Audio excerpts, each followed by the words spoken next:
Salut à tous, on se retrouve aujourd'hui pour l'épisode 1106 du Zap Image. On commence aujourd'hui avec l'anniversaire d'une personne qui est décédée il y a quelques années, mais il aurait fêté aujourd'hui ses 73 ans. C'est la légende néerlandaise Johan Cruyff qui aurait fêté son anniversaire aujourd'hui.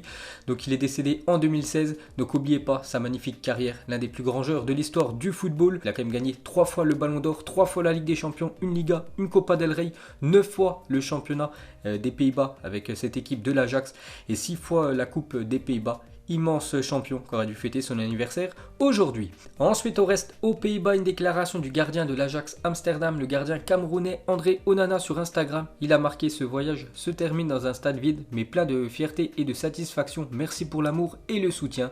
Donc voilà ce qu'a mis André Onana, un message plutôt énigmatique. Donc on sait depuis hier que le championnat des Pays-Bas, c'est fini, saison blanche cette année, ça reprendra la saison prochaine au mois de septembre. Et pour André Onana, le 7 mars dernier, lors du dernier match de l'Ajax Amsterdam, c'était certainement son dernier match avec cette équipe néerlandaise parce qu'il risque de quitter le club, parce que d'après ce message, ça sent le départ pour le gardien camerounais. Ensuite, on va parler de Florian Thauvin qui a indiqué sur Instagram qu'il restera à l'OM la saison prochaine. Donc hier, il était en live Instagram avec l'humoriste Malik Bentala. Il lui a posé une question, s'il continuait avec l'OM la saison prochaine, et Thauvin lui a dit oui. Donc voilà, vous pouvez être rassurés, les supporters marseillais. Ensuite, José Mourinho aurait personnellement contacté Thomas Meunier pour le convaincre de rejoindre les Spurs. Donc d'après le journal L'Équipe, donc Thomas Meunier en fin de contrat dans quelques semaines, normalement le 30 juin, c'est la fin du contrat de Thomas Meunier du côté du Paris Saint-Germain. Donc on avait entendu la rumeur Borussia Dortmund et maintenant on peut voir la rumeur Tottenham, parce que d'après le journal L'Équipe, José Mourinho aurait personnellement appelé Thomas Meunier pour qu'il rejoigne le club libre dans quelques semaines. Ensuite, pour continuer avec cette équipe du PSG, donc si Thomas Meunier venait à quitter cette équipe du Paris Saint-Germain, donc bien évidemment il faut lui trouver un remplaçant, et selon O Jogo, donc un journal sportif portugais, le latéral droit de Manchester United, Diogo Dalot, 21 ans, intéresse le Paris Saint-Germain. Le Portugais n'a participé qu'à 10 rencontres, toutes compétitions confondues cette saison, avec l'équipe de Manchester United. Donc peut-être ce sera lui le remplaçant de Meunier. Ensuite, on va parler de Chelsea qui a pris la décision de finalement conserver Kepa Arrizabalaga. La crise économique rend quasiment impossible son transfert. Aucun club ne pourra payer le montant élevé de son transfert, parce que n'oubliez pas que l'équipe de Chelsea l'a acheté il y a quelques années, 80 millions du côté de l'Athletic Bilbao, et d'après ses stats cette saison, c'est l'un des pires gardiens quand même d'Europe, Kepa Arrizabalaga, qui fait pas du tout l'affaire du côté de Chelsea. Donc ils ont pensé à André Onana, on a parlé avant, qui va quitter l'équipe de l'Ajax pour le remplacer, mais du coup ils pourront pas le vendre à cause de la crise actuelle. Ensuite, on va parler de la pépite anglaise Sancho. Donc pour conserver Jadon Sancho, le Borussia Dortmund est prêt à lui offrir une prolongation de contrat jusqu'en 2023, assortie d'un salaire annuel de 10 millions d'euros contre 6 actuellement. Donc on peut voir qu'il pourrait gagner un peu plus du côté de Dortmund. N'oubliez pas que Manchester pourrait lui proposer un contrat en or, Manchester United, un contrat annuel de 21 millions d'euros par an. Donc bien sûr le double que ce que pourrait toucher Sancho du côté de Dortmund. Donc on verra s'il va préférer prendre le choix sportif, enfin même si Manchester, c'est quand même une bonne équipe, ou le choix bien sûr financier, parce que le double en salaire c'est quand même énorme. Ensuite, le Paris Saint-Germain devra verser 10 millions d'euros de plus à l'Inter Milan si le club parisien lève l'option d'achat d'environ 65 millions d'euros et rend ensuite l'Argentin à un concurrent italien. Donc voilà, si le Paris Saint-Germain achète définitivement Mauro Icardi et une année plus tard, je ne sais pas, ils le vendent par exemple à la Juventus, donc ils devront donner 10 millions d'euros de plus à l'Inter. Ensuite, pour continuer avec l'attaquant argentin Icardi, donc Trezeguet a fait une déclaration sur Icardi. Il a dit plusieurs paramètres m'incitent à dire oui, le PSG devrait lever cette option d'achat. D'abord son âge, de 27 ans, il est encore jeune. Ensuite, il y a très peu d'attaquants d'un tel niveau avec de telles statistiques sur le marché. Même s'il jouait moins avant l'arrêt des compétitions, il s'est adapté au Paris Saint-Germain et a prouvé ses qualités. Icardi, il vaut mieux l'avoir avec soi que contre soi. On parle quand même d'un buteur unique en son genre, avec ce registre atypique, mais d'une redoutable efficacité. Donc voilà la très belle déclaration de Trezeguet envers Icardi. Donc il conseille au Paris Saint-Germain de lever l'option et de l'acheter définitivement. Ensuite, une déclaration de Javier Tebas sur un éventuel retour de Neymar au Barça. Donc Javier Tebas est le président de la Ligue de football espagnole. Il a dit: le club n'a pas les capacités de le signer. Maintenant, c'est complètement impossible. Donc il n'y aurait pas eu cette crise actuelle. Peut-être le Barça aurait pu s'offrir de nouveau Neymar, mais avec la crise actuelle, c'est quasiment impossible. Ça sera peut-être lors de l'été 2021. Ensuite les gars, on va parler du gardien suisse. Roman Bürki va signer une prolongation de contrat jusqu'en 2024 avec le Borussia Dortmund. Donc une petite info sur l'équipe de Dortmund qui prolonge son gardien. Ensuite on va parler de Liverpool qui a entamé des discussions favorables avec Willian pour sa signature libre cet été. Donc lui la fin de son contrat c'est dans quelques semaines, donc le 30 juin 2020. Donc Chelsea ne va pas le prolonger, donc il pourra signer librement et gratuitement où il veut. On peut voir que Liverpool commence à parler avec le joueur, donc peut-être le futur club de Willian. Ensuite une déclaration de Roy Keane, ancienne légende de l'équipe de Manchester United. Il a dit: les gens disent toujours que les grands clubs ont besoin d'attaquants, mais je pense que United a besoin d'un ou deux défenseurs. Pourtant ils ont recruté le défenseur le plus cher de l'histoire du football l'année dernière, Harry Maguire, 93 millions d'euros. Bon, pour moi c'est quand même une sacrée douille, hein. Jamais je pense à un autre club européen aurait mis autant d'argent sur le défenseur anglais, peut-être aux alentours des 50 millions d'euros, c'était sa valeur, mais là ils ont mis le double. L'équipe de United, et pour Roy Keane, c'est vrai que souvent les grands clubs pensent toujours à recruter en attaque, mais pour l'équipe de Manchester, c'est surtout dans le secteur défensif qu'il faut recruter. Ensuite, le Real Madrid ne souhaiterait pas se séparer de Luka Jovic, 22 ans, et ce malgré une première saison en dents de scie. C'est vrai que Luka Jovic a acheté quand même 70 millions d'euros l'année dernière. Et on peut voir que ses stats sont très très moyennes. Donc ses stats, 770 minutes de jeu, 24 matchs, seulement 2 buts et 2 passes D pour l'attaquant serbe. Ensuite, regardez la une journal AS aujourd'hui, et ça parle de Raphaël Varane, le défenseur français qui a fêté ses 27 ans hier.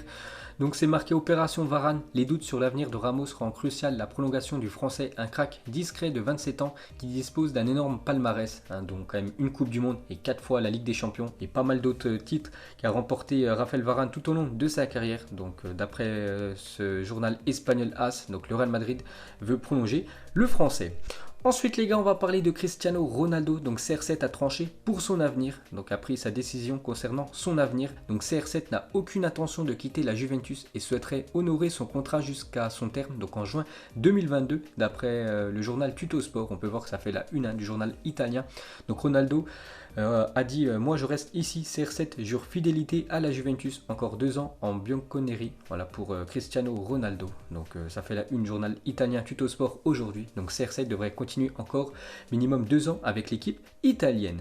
Ensuite, pour continuer avec le portugais, regardez le dialogue entre un journaliste et Kevin De Bruyne. Donc avec quel joueur aimerais-tu jouer un jour? Le journaliste pose à Kevin De Bruyne. Donc le Belge répond: avec Cristiano Ronaldo, je pourrais lui faire plus de passes décisives, même si je lui envoie le ballon à 3 mètres de hauteur, il arrivera à marquer. Cristiano Ronaldo qui a une détente magnifique. Ensuite, des nouvelles de Philippe Coutinho, donc a communiqué du Bayern Munich. Donc hier, je vous ai dit qu'il s'était fait opérer. Le milieu brésilien, donc Coutinho a été opéré à la cheville droite ce vendredi. L'intervention s'est bien déroulée. Coutinho commencera son programme de rééducation dans environ 14 jours. Donc actuellement, au repos, Coutinho, rééducation pour lui. Et pour finir avec le joueur brésilien, donc Quique Setién, l'entraîneur du FC Barcelone, compte sur Coutinho la saison prochaine. Donc il songerait à faire reculer Philippe Coutinho sur le terrain pour l'installer au poste de numéro 8 et ainsi relancer le Brésilien au Barça. Parce qu'au Barça c'est quand même un sacré flop, c'est pour ça qu'il est prêté actuellement du côté du Bayern. Donc du coup Quique Setién, l'entraîneur espagnol, aimerait le faire jouer un peu plus bas dans l'effectif Blaugrana pour qu'il arrive un petit peu à s'imposer, parce qu'en attaque c'est très compliqué pour Coutinho. Ensuite, des nouvelles sur la Première Ligue qui pourrait reprendre le 8 juin prochain et se terminer le 27 juillet, rapporte le Time Sport, donc un journal sportif britannique. Donc peut-être les dates de la reprise de l'APL. Ensuite, une déclaration de Javier Tebas, le président de la Liga, parce que le championnat espagnol pourrait aussi reprendre très prochainement. Donc il a dit: si un club refuse de jouer malgré l'autorisation sanitaire, il sera sanctionné avec un match perdu comme c'était le cas auparavant. Et il parle des supporters. Donc il est très probable que nous jouons à huis clos jusqu'en décembre 2020. Même je pense que ça sera sur l'année 2021, tous les matchs seront à huis clos. Il y a même des sites qui disent que les matchs avec supporters reviendront lors de l'automne 2021. Donc pendant quasiment un an les gars, partout sur la planète. Donc les matchs seront certainement à huis clos. Ensuite, on va parler du nouveau club riche en Angleterre, c'est l'équipe de Newcastle. Et les futurs propriétaires de Newcastle souhaiteraient signer Pochettino en tant qu'entraîneur dès que l'achat du club sera entériné. Gareth Bale est également ciblé. Donc pour revenir sur le Gallois, donc Dimitar Berbatov, l'ancien attaquant de Manchester United, confirme l'info. Donc je suis sûr que Newcastle voudra reconstruire son équipe avec quelques grands noms. Et je sais que Gareth Bale fait partie de ceux qui ont été liés au club. Donc peut-être Pochettino et Gareth Bale dans l'équipe de Newcastle pour la prochaine saison. Ensuite les gars, une bonne nouvelle pour Kevin De Bruyne parce que sa femme attend un enfant. Donc félicitations à la famille De Bruyne. Ensuite, une déclaration de Paolo Maldini, légende italienne. Il a fait toute sa carrière dans l'équipe du Milan AC, 25 ans de carrière avec cette équipe de Milan.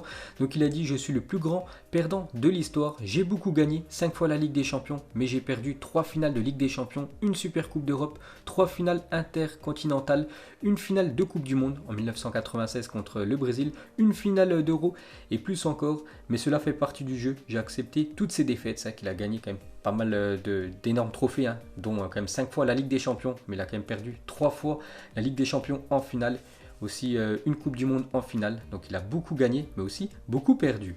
Ensuite, une déclaration de Noël Le Graët, président de la Fédération Française de Football. Il a dit: j'ai demandé que le premier match soit la finale de la Coupe de France, Paris Saint-Germain AS Saint-Etienne, qui se jouera à huis clos le samedi 13 juin ou le 20 juin.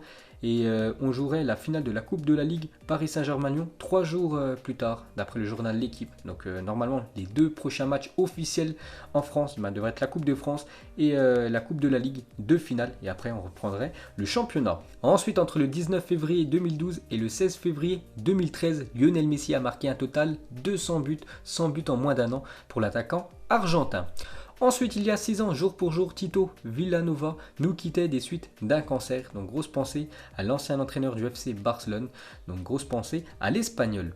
Ensuite, selon Footy Inline, voici le nouveau maillot de Liverpool pour la prochaine saison. Donc il devrait ressembler à ça, le futur maillot des Reds pour la prochaine saison. Ensuite, une déclaration de Drogba. Il a dit: j'ai demandé à mon fils qui était le meilleur joueur d'Angleterre. Je pensais qu'il allait dire toi. Il a répondu Thierry Henry. Donc un petit coup dur pour Didier Drogba, parce que son fils préfère l'attaquant français. Et pour finir ce zappimage, selon vous, comment se finira la carrière à CR7? Donc on peut voir 4 choix. Donc il finira sa carrière à la Juventus, son club actuel. Sinon, il finira sa carrière en Liga NOS, pourquoi pas un retour au Sporting, son premier club. Sinon, il retournera au Real Madrid, où le 4e choix, il finira sa carrière soit en Ligue 1 ou dans le championnat allemand, 2 championnats qu'il n'a jamais évolué, Cristiano Ronaldo. Donc d'après vous, où finira CR7 sa carrière de footballeur? Donc voilà les gars, la fin de ce zappimage 1106. Donc si ça vous a plu, un petit like et je vous ferai l'épisode 1107 demain. Donc moi je vous laisse et je vous dis à la prochaine, comme d'habitude. Ciao à tous. Don't let anybody get in your way. Do what you want to do.